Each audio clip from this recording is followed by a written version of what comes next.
This video is sponsored by Trifo and the Lucy Plus AI Robot Vacuum.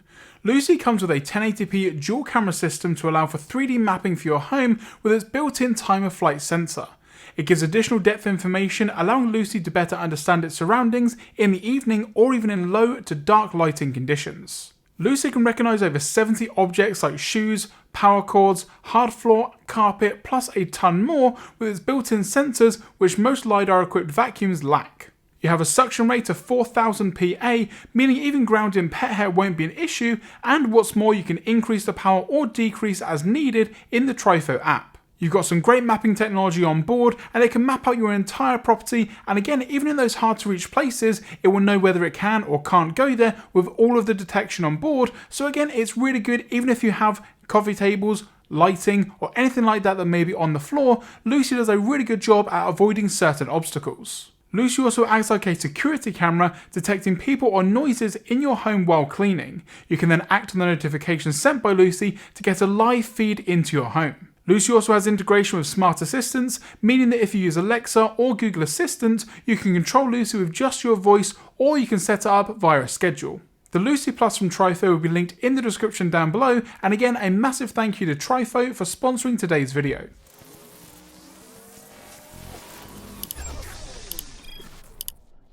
Hey guys, Michael from Copper vs Glass, and in today's video we're going to be taking a look at a really unique smartwatch, and it is made by WMBYY and it's called the W11.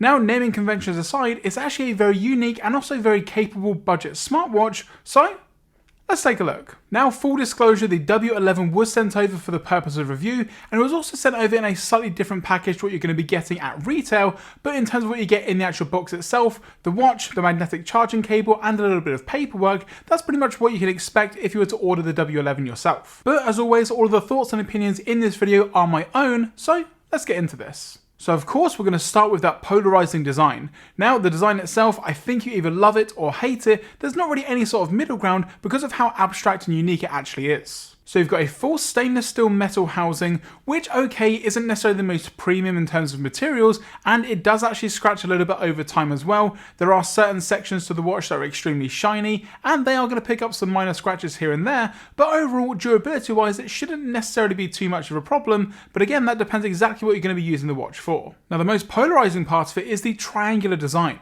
You've got a 21-degree angle on the actual screen itself, which gives a very pointed and kind of sharp effect to the actual watch itself.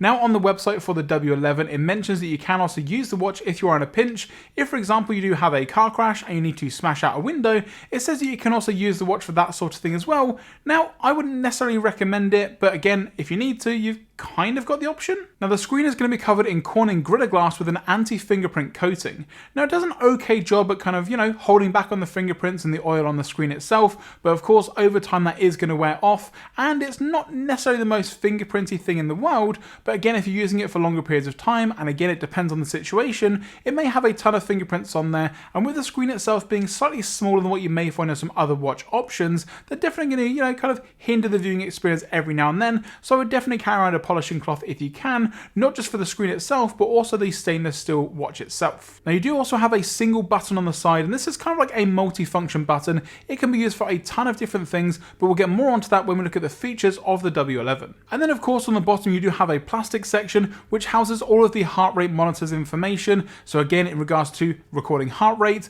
blood oxygen levels, and all that sort of stuff, that's going to be housed on the bottom along with the magnetic charging cable.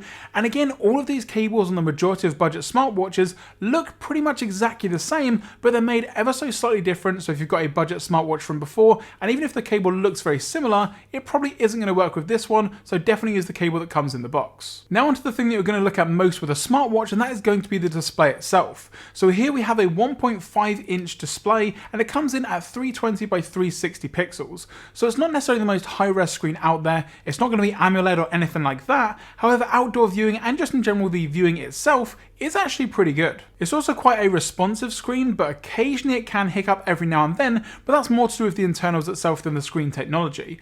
Overall, the screen itself is very readable, all of the information that you would expect to see on the screen is there and readily viewable, so it's not really the worst screen out there. Now, is it one of the best screens that I've ever tried, even on the budget end of smartwatches? Well, not necessarily, however it does the job pretty good. The brightness itself can also go extremely bright, it may not go as dim as some people like, so again with the accelerometer and the watch turning on, you may be a little bit blinded at night time, but overall the viewing angles and just in general the viewing of the actual brightness is actually pretty good. Now when it comes to the internals, again a lot of these smartwatches function and run pretty much exactly the same, and you can kind of tell that from the watch faces and some of the applications that are used in terms of how good and how powerful they are. They're all pretty much level. There aren't really any smartwatches out there, especially on the budget side of things, that are going to be way more powerful or, energy efficient or better battery life.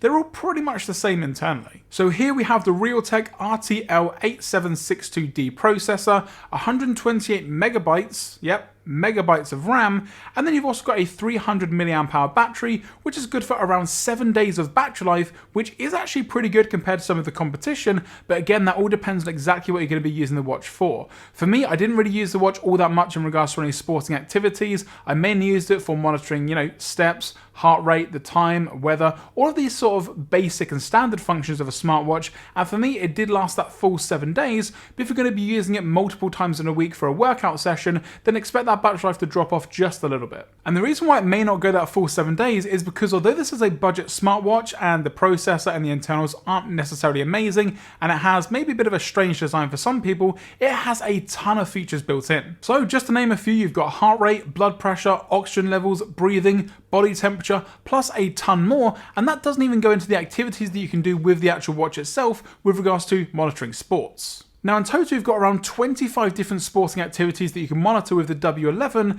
and some of them are a little bit, kind of out there in my opinion. So you've got boating, for example, running, swimming, hockey, dancing, plus loads more options. I'm going to be scrolling through them on screen here, so pretty much any sport that you want to be doing, I'm sure you're going to find the solution with this watch. And that's kind of where I struggle slightly with the W11. Due to the design itself, the metal housing, the metal wristband, and just in general the look and feel of the watch and the weight of the watch, I don't necessarily consider it a, active sport wear tracker.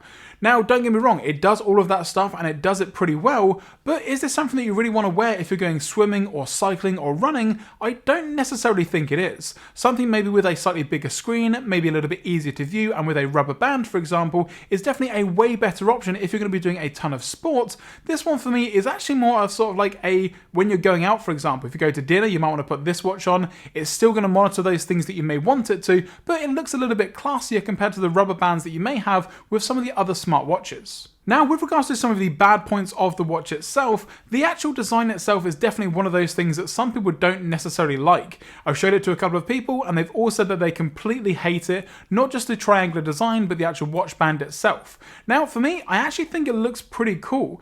Back in the day, I used to want a Nixon watch. I can't remember the specific model, but I'll try and find a picture of it and put it on screen. And this was my kind of dream watch that I wanted from back in my skateboarding days.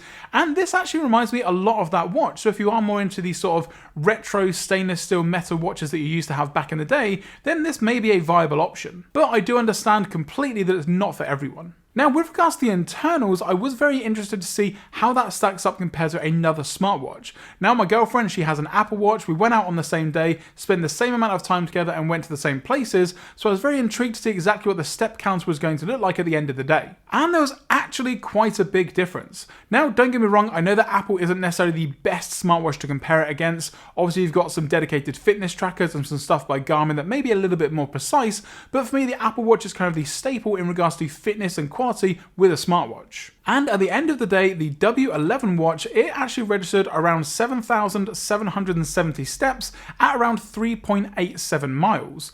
Now, that seemed a little bit high to me because, again, I knew the area where we were going, and I didn't necessarily think that we'd walked that much. On the Apple Watch, however, you're looking at 5,635 and 2.7 miles. So you're almost looking at a mile difference between the two different watches and a couple of thousand steps, give or take. So again, if you are going to be using this purely for fitness, you may want to look elsewhere if you want to get that precise tracking information that you may get with some other watches. So overall, can I recommend the W11 smartwatch at its current price, current design, and with its current features? Well, it's kind of a bit of a tricky one. If you do want a dedicated fitness tracker, especially a budget option, then there are a ton of options out there, and I've done a load of videos on some budget smartwatches that I will link in that description down below that may be a slightly better value option. However, with the W11 smartwatch coming in just under £100 here in the UK, it's actually not too bad in regards to price to performance. Now, again, don't get me wrong, I wouldn't necessarily use this every day for, fitness tracking, running, cycling, or even swimming, although it's fully capable of doing all of those things. I would just more sort of, wear it just in general out and about, or if I was going out to dinner or somewhere a little bit nicer, it does have a nicer design to it than some of the other budget options out there. And that's actually going to do it, guys. So as always, let me know in the comments section down below what you think of the W11, if you like the design, hate the design, or if you're just a little bit, meh about the whole thing. Also, if you guys aren't already subscribed, now's a great time to do so. And once you've hit that subscribe button, don't forget to turn on notifications so you're notified anytime I post a video here on the channel. I'm Michael from Copper vs Glass. Thanks very much for watching, and I will catch you guys in the next video. And again, guys, don't forget to check out the Lucy Plus by Trifo in that description down below. Again, if you want a really great AI vacuum cleaner that has every function you can think of, plus a built-in security system, then again, that will be linked in the description down below. And again, a massive thank you to Trifo for sponsoring today's video.